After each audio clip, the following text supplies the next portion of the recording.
င်္ဂလာပါပရိသတ်ကြီးတို့ဒီကနေ့မှာတော့ပြီးမတ်ဆိုတဲ့ထိုင်းရုပ်ရှင်လေးကိုတင်ဆက်ပေးသွားလိုပါတယ်စကားကတော့တစ်သားအိမ်လေးအထက်လမ်းပတ်လျှောက်နေတဲ့ကိုဝင်တဲ့နတ်နဲ့အစာပြူပါတယ်အဲ့ဒီအချိန်မှာသူမကလည်းဘိုက်နာလာခဲ့ပြီးတော့ခြေထောက်ကနေတွေးတွေကစီးကြလာခဲ့ပါတယ်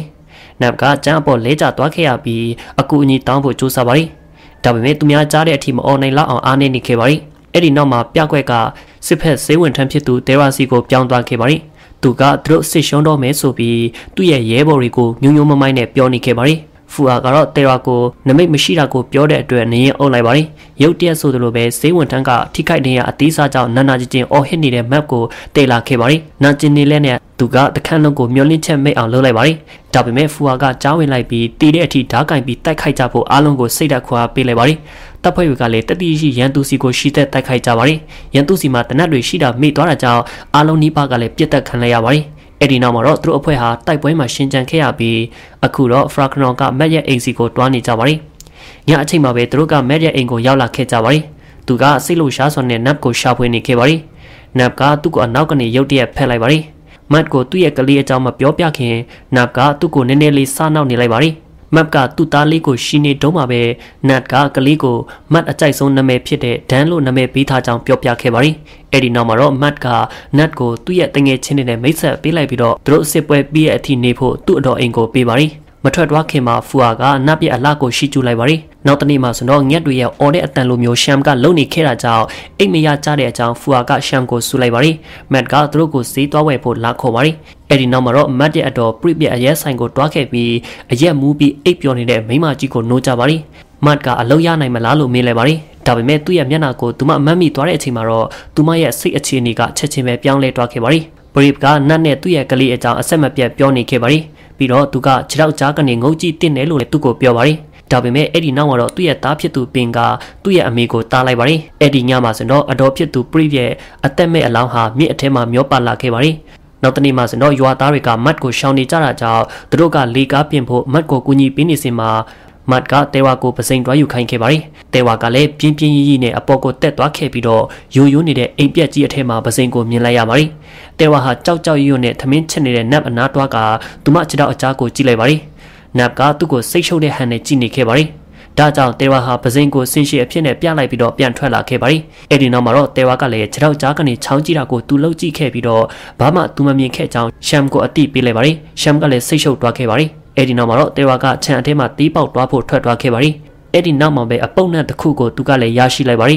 တေဝါကအောက်ကိုငုံကြည့်လိုက်ပြီးတော့ပုတ်ဆွေးနေတဲ့အလောင်းမှာနတ်ပြဟာနဲ့ချွတ်ဆွတ်သူတဲ့လက်စော့ကိုတွေ့လိုက်ရပါတယ်သူကလည်းချက်ချင်းပဲမတ်တက်ထလိုက်ပြီး map AC ပြန်လာစင်မှာပြားအောင်တစ်ခုကိုထိမိလိုက်ပါတယ်အေးအနောက်ကအလောင်းအကြောင်းကိုတေဝါကကြောက်ကြောက်ရွံ့နဲ့အတိပေးခဲ့ပါတယ်ဒါပေမဲ့ပြားတုတ်ခဲ့တဲ့ဒဏ်ရာတွေကြောင့်သူတို့ကလည်းတလုံးမှနားမလည်ခဲ့ပါဘူးအဲ့ဒီနောက်အလောင်းမှလို့တူညီတဲ့လက်စော့ကိုဝတ်ထားတဲ့နတ်ကိုမြင်လိုက်ရပြီးသူမကိုတေးရမှန်တိသွားခဲ့ပါတယ်နတ်ကသူတို့အနားကိုရောက်လာခဲ့တာကြောင့်ရှမ်နဲ့အေယာကပြားတုတ်ရာတွေကိုစေဝါပင်တွေကိုအသုံးပြုပြီးကုပေးဖို့သူမကိုတောင်းဆိုပါတယ်နတ်သူတို့အနားကနေထွက်သွားရတဲ့တေဝါကအိမ်အောက်မှာဇွဲနဲ့ဘောပင်ကိုရှာပြီးတော့နတ်ကတရေလို့ရေးချလိုက်ပါတယ်သူတငယ်ချင်းတွေစီပြန်လာပြီးသူရေးထားတာကိုမြင်တော့လန့်ဖြန့်ကုန်ကြပါတယ်ရုတ်တရက်မိုးကလည်းစရွာလာခဲ့တာကြောင့် map ကသူတို့ကိုလမ်းခေါ်ပါတယ်စက်ကူတရွက်ကိုမလုံမရက်နဲ့ကြည့်နေတဲ့သူတို့တိုက်ကိုသာသူကတွေးလိုက်ရပါတယ် map ကသူတို့အနားကိုရောက်လာခဲ့ပြီးတော့ဘာဆွဲရလဲလို့ကြည့်ဖို့လုပ်နေခဲ့ပါတယ်ဒါကြောင့်ဇွဲကိုသူမမြင်ရအောင်သူတို့ကလည်းအမြန်ပဲဝက်ထားခဲ့ပါတယ်ဒါပေမဲ့ Matt ကဇွဲကိုရရှိဖို့ထပ်တလဲလဲစူးစမ်းခဲ့ပါတယ်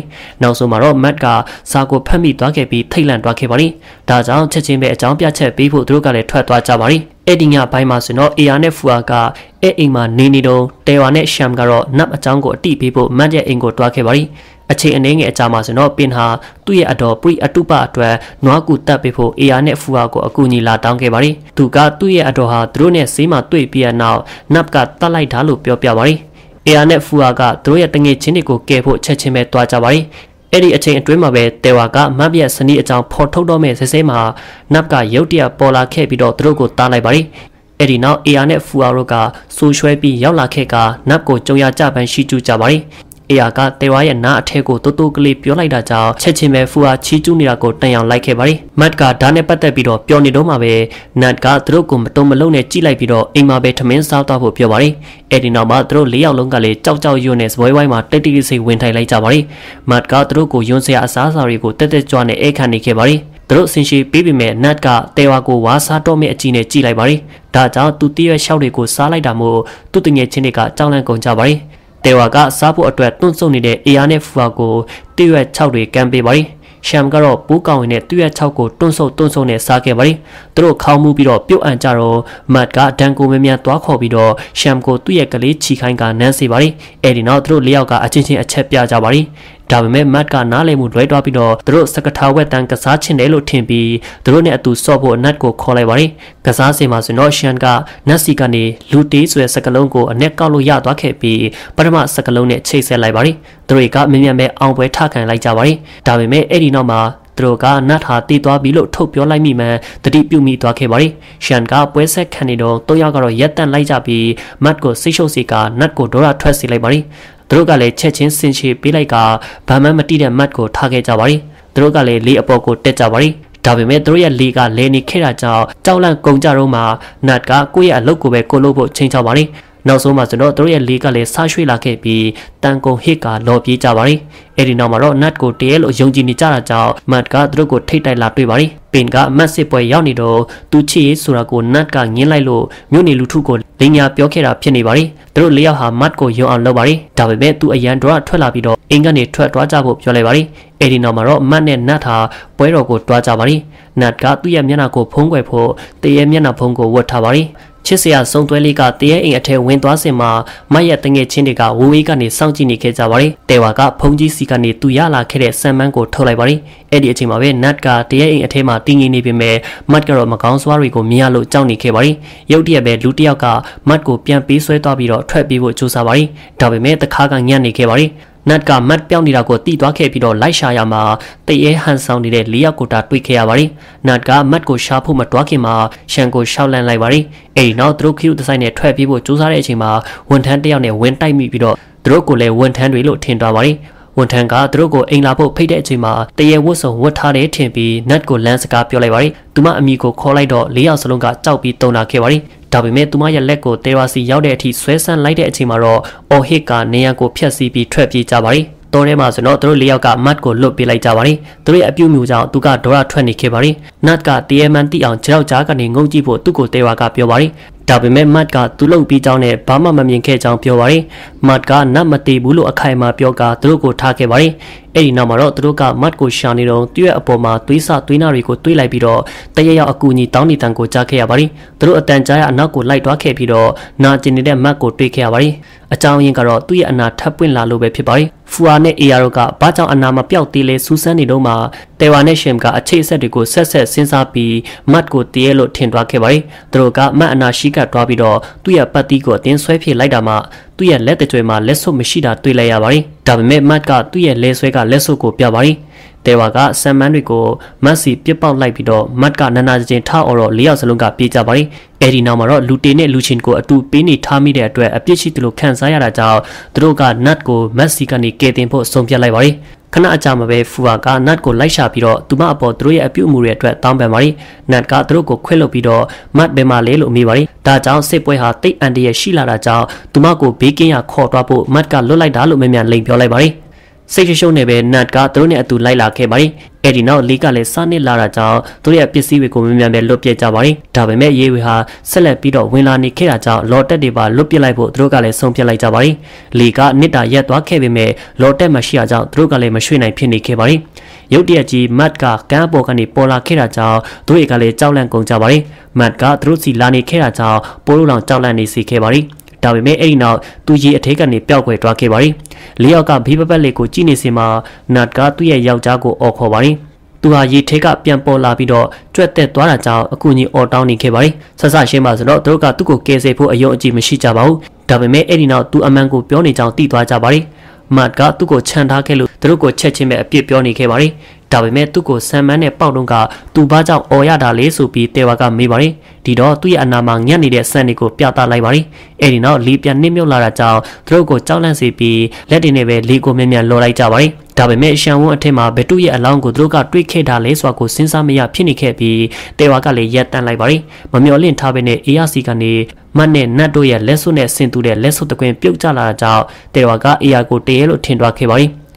တေဝါဟာအရာကိုလီအပေါ်ကနေကန်ချလိုက်ပြီးတော့လီကိုဆက်လော်ခဲ့ပါတယ်ဒါပေမဲ့မကြာမီမှာပဲဒါဟာအဓိပ္ပာယ်မရှိဘူးလို့စဉ်းစားမိသွားခဲ့ပါတယ်ဒါပေမဲ့အဲ့ဒီအချိန်မှာနတ်ကသူတို့ကိုလော်တက်ပေးပါတယ်ဒါကြောင့်တေဝါကလည်းမြန်ပဲယူသုံးလိုက်ပါတယ်တိတ်မကြလိုက်ခင်မှာပဲတခြားလော်တက်တစ်ခုကသူတို့နဲ့ဝေးရမှာမျောပါနေတာကိုတွေ့လိုက်ရပါတယ်